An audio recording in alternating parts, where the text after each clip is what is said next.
Hey everybody, welcome to More Fun Comics, where it's not just fun, it's more fun. Today we're making a big deal about Popeye, who made his first appearance in E.C. Segar's Thimble Theater newspaper strip in 1929, almost 100 years ago. He became an immediate sensation with an enduring popularity that rivals nearly any other cartoon character. This issue of Dell Comics Popeye number 55 from 1960 features the work of Bud Sagendorf, who spent many years as an assistant to Segar, and other than Segar himself, was the most important developer of the growing Popeye legend. Every issue is a treasure. But are they worth being on the lookout for? I don't know. Let's find out. Hey everybody, welcome to More Fun Comics, a webcast dedicated to promoting the joys, the hidden desires, the secret pleasures, and the forbidden passion of comic book collecting. I'm Dirk Drudgler, lifelong comic book fan, 20-year comic book retailer, and comic collecting hobby advocate. In this episode, we're going to be talking about and grading a copy of Popeye number 55, published by Dell Comics. Dell was always kind of a field horse in the comic book derby, dominated by Marvel and DC in the 60s, and they're often overlooked by investors and speculators with their evil intentions, which we do not promote in any particular way. Comics are, after all, art. But 10 years earlier, Dell was the king of the hill, selling between 20 and 30 million comics a month. At comic conventions now, Dell Comics are generally relegated to their own box at the end of the table. Poor wretched creatures, picked over and cast aside by the vagaries of the comic book collecting culture. Dell actually had a legendary stable of creators in comics like Carl Barks' Donald on Donald Duck, and John Stanley's Marge's Little Lulu, and of course Bud Sagendorf's Popeye.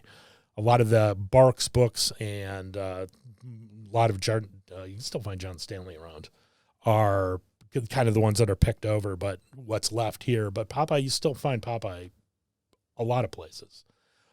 From his humble beginnings as a side character in E.C. Segar's Thimble Theater, Popeye quickly took over as the focus of the strip, as the combination of his inerrant moral compass and his spinach-enhanced muscles found a home in the hearts and minds of the American public. Jumping from media to media was no problem for the sailor, as Fleischer Studios used him in numerous groundbreaking animated cartoons in the 1930s. Robin Williams brilliantly portrays Popeye in the famously underrated 1981 film Popeye, directed by Robert Altman, with incredible songs by Harry Nilsson. And he's large. Williams' performance of Popeye was his mother's favorite movie role. But the Bud Sagendorf era of comics is not only the most fun era of all, it's also more fun, as we're about to see. Okay, you know about grading comics process, which involves significant number of subjective decisions, the accumulation of which point to a final grade. Even though the standards are clear and usually consistent, variations in opinion do occur. At this comic book shop, we're more interested in getting a great comic book and getting great value. So we'll be focusing mostly on mid-grade books between 4 and 0, assuming a bell curve. Those are the grades that are probably most available in the wild. This sweet spot is where I believe you can find gems at the comic book shop, comic convention, or online, and still save a little cash. Okay, let's take a look at Popeye number 55. This is Dell Comics September and October. Would have come out 6 times a month, 1960. And words and art are by Bud Sagendorf. So let's take a look at the book right off the bat and see if we can get our ballpark evaluation of where we're going to put it. It's a pretty clean copy. It's got good eye appeal. It doesn't appear to be too many problems with it. So it's somewhere between a 4 and a 6. So let's drop it right at a 5 and see if we can actually hit that spot. What looks good from a distance starts to give up its mysteries as we get closer, and we start seeing a lot of the real flaws that are primarily on the cover. So right off the bat, we can look at the edges, and we see that they're actually in pretty good shape. So the corners look good. A little tiny abrasion there at the top corner. But then at the spine, you can start seeing where the real problems are, Lots of creasing.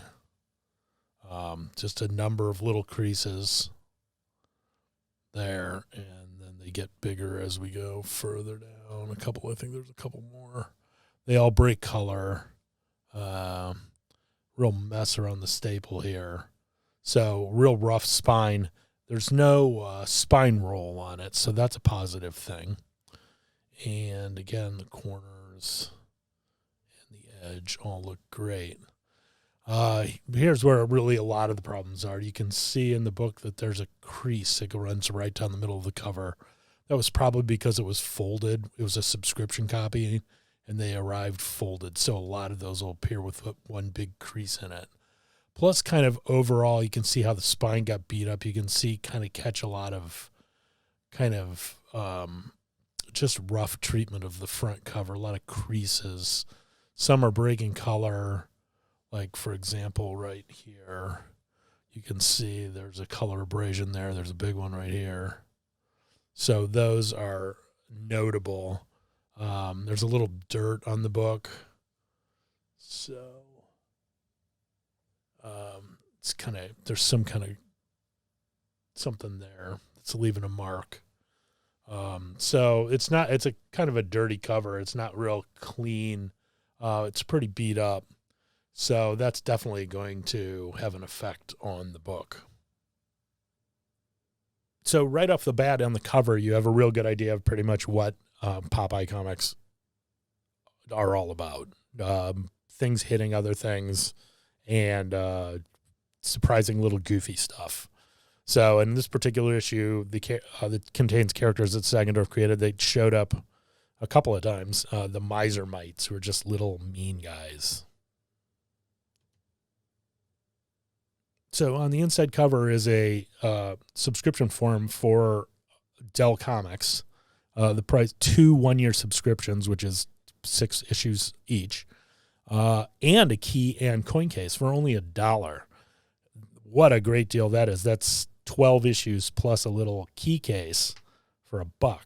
So that includes shipping and everything like that. See, there's how creases form. Naughty. You can learn a lot about Dell from their subscription form, and here's basically a list of everything they were publishing in 1960. Beetle Bailey, Bugs Bunny, Donald Duck, that would be the Carl Barks stuff, Lone Ranger, Mickey Mouse, they had the Disney stuff. Who else do they have there? Porky Pig, Popeye, looks like Marge is over, Roy Rogers, Tarzan. All licensed properties, but very popular characters, and they were producing great comics to support those characters. So 2 important things to note here about the grade is the color of the pages. This is, again, more of a newsprint style from that era, and you can see that it's browned, much like you expect newsprint to do. So that's not entirely unexpected for a comic this particular age. So it doesn't count greatly against it. It actually counts, it's more beneficial to have it lighter, so as opposed to it counting against you at this point in the grading. So it's not too bad, though. It's consistent, and it's not really that horrible. The inside of the cover is actually pretty good, so it hasn't browned too badly.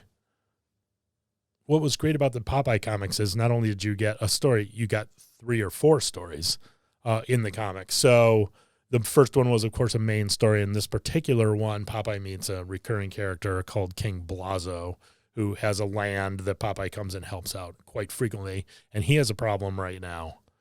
And then we see what was basically Sagendorf's style through his entire run of Popeye, and that was these 8-panel pages, comic page, 8 grid panels, or 8 grid panel pages, which actually added, for the amount of work that Sagendorf was doing, creating these comics and the amount of story that he was trying to tell, works out very efficiently. And not only that, but it works out extremely efficiently as far as storytelling goes. For the comics, basically he just had to do a simple drawing inside of a panel, and then he has plenty of room for the story to move as it moves through the panel. And then interesting also, he has the option of taking one panel and making it long, which makes it almost like a wide-angle lens. So you've sort of got, you can see kind of the cinematic effect that's going on here, flying out of frame, splat, some kind of sound effect, a close-up, a wide shot of running away, that Sagendorf uses a very cinematic style. And he moves through, because he's using this 8-panel grid, he moves through these shots real quickly. So the stories read very, very quickly, and they become extremely engaging because of this kind of kinetic power that Sagendorf has by using this particular style of grid pattern on comics. The miser mites, who we see right here, are little thieves. They come into your kingdom and they steal everything. So even the army couldn't stand up to them because they just stole their clothes. So they're definitely a problem, and they're on their way back. They're coming back. And Blazo knows Popeye's going to help, but Popeye's worried and not looking forward to doing it. And again, here we got another great example of how Sagendorf works on a panel. Sagendorf was always real aware of being able to use every element of a comic panel, including the word balloons. So you see in an instance like this where he actually even varies the color of the balloon and the style, indicating that there's a a complexity of worry that Popeye's particularly going through right now, using that full page panel where something can happen in the foreground and something else can happen in the background. It's just a real interesting format. And then here we see kind of more of an example of Sagendorf's humor. It's just full of gags. There's basically they come up with the idea that they have to nail everything down. That's how they're going to keep the miser mites from stealing everything. So the king issues the order, nail everything down and glue everything down. So they're nailing it. It's a great picture of like just nail right through the nose, but the picture's nailed down, the curtains are nailed down, little kids nailed down, the carpet's nailed down. And then even the best part is, let's see if I can get even closer, just the sublime look on the cat's face. It's like it's just a tiny little joke because it's about to get glued down. So even as we move through the story just fairly quickly, and I'm just turning pages, you can even get a sense of the pace that Sagendorf uses to keep the story moving. And each panel has got its own little gag, and the story moves, and each of the characters are really well defined, and they're in this particular instance, the miser mites are complaining because everything's nailed down and they can't steal anything. So of course their solution, cleverly, is to steal King Blazo, and another real great use of that, the wide-angle lens of the comic, as they drag him off to the boat, to which point Popeye has to go and find him. In the meantime, Sweet Pea is carrying jelly beans in his pocket for some reason, and when they get blasted up into the air, and all the jelly beans get spread all over the place, which brings us to our final panel, which is another one of Sagendorf's great word balloon panels of all the little guys fighting. Give me back my jelly bean. Stop thief. Pow, smacks, bam. And we come up to another real interesting, essentially the idea is that Sweet Pea bolted the barbells down, so Popeye could not pick them up. And then he'd unbolt it, and Wimpy would pick it up, and then Popeye would, yike, how do you do that? And then he'd try again and would fail. So he's all upset. I don't know what I'm going to do. I'm losing my muscles. So he goes and eats an entire field of spinach, gets all fat, comes back, and goes through the entire process of not only is he going to pick it up, but he's going to pull it through the chimney, has Wimpy tie it on there. And then in awesome Sagendorf fashion, we actually get a drawing of a house, kind of a surreal, almost Dali-esque, a picture of a house that's been sucked inside out, which is pretty darn clever. And then there were several different characters that came in little stories at the end of the book. OG What a Snozzle was one of them, and his eternal Patsy Sapo, who was actually one of the Thimble Theater characters from the early days of Popeye. So made the transition. And there was also other characters. There was Cam and I can't remember what the characters were, but they were robots that acted like real people, and they lived in a robot world. So real good. But the same kind of thing.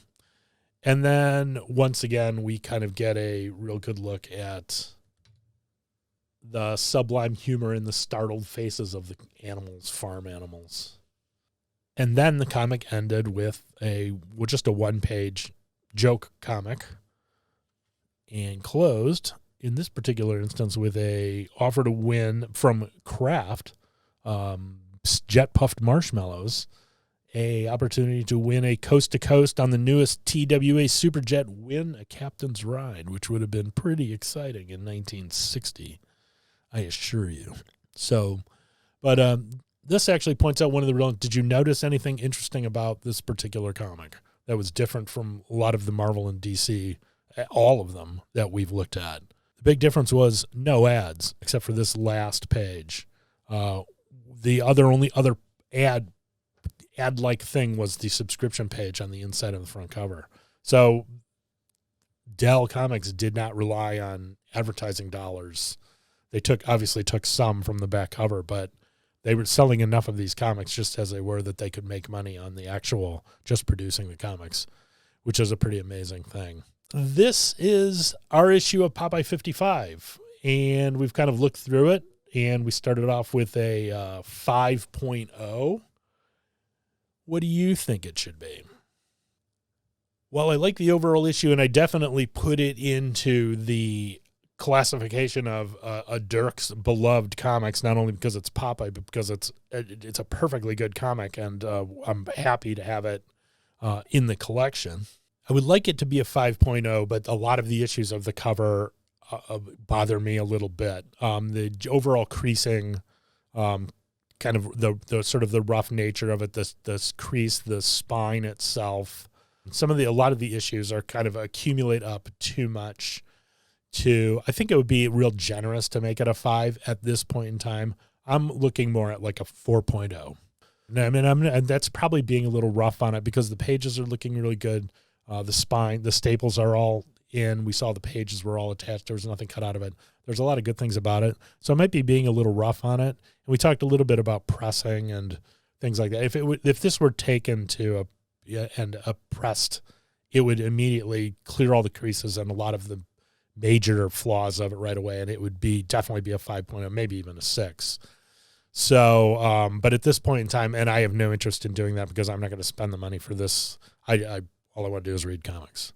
And really don't have to do it either because based on Overstreet, a 4.0, which is about where we're putting this, which is only about $10, whereas a 6.0 is only $15. So you're really not adding that much value to the book by changing it to make it better. But a 6.0 for $15 and a 4.0 for $10 is about right. At 9.2, you'd be at $90. So let's see what we have online. So looking online, I found a couple issues. I don't like to go too far back. But I found a couple of single issues that are right in the area. This is number 51. And actually just kind of a quick overview. It looks pretty close to where ours is. Maybe even a little better. It's a little cleaner, although it definitely has a tough corner there. So it's probably pretty close to ours. And that sold for $10 with $4 shipping. So $14 for that one, which puts it about where Overstreet said. I found another one, 53, although it's not as good a picture here. We can see that it's got a little bit of a spine roll. It's misaligned, but overall pretty clean. So again, not too much different than ours, maybe even a little better than ours. And that one went for $5 with $5 shipping, so $10. So these Popeye comics are out there, and you don't want to be paying too much for them because they're not that expensive, but they're awesome comics, and they're great, and they're fun to have. So if you're really interested in collecting something, take a look in that Dell box at a comic convention or ask at your store about what they might have, and you might find a couple treasures here. Again, right in the sweet spot, 4 or 5. You can find a 6 or a 6.5 or a 7 for in the $10, $15 range. Then you're picking up a pretty good comic. If you're not totally into digging around for these comics, there is a really, really amazing option 5 to 10 years ago, IDW started republishing the Popeye comic, the Bud Sagendorf copies, giving them the tribute that they're due.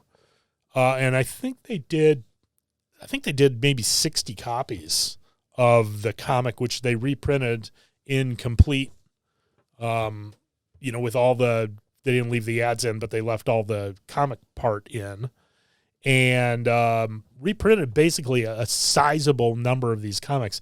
And you can find these IDW reprints, which are usually in perfect looking condition. They're only a couple years old, for just a couple of bucks. So you're really picking up great comics that are cheap as well, without having to go back to the original ones. So that's one option. The other option is there's a company called Fantagraphics, which has been for years reprinting various Popeye items. They have done large oversized editions of all the reprints of the Seagar comic strips.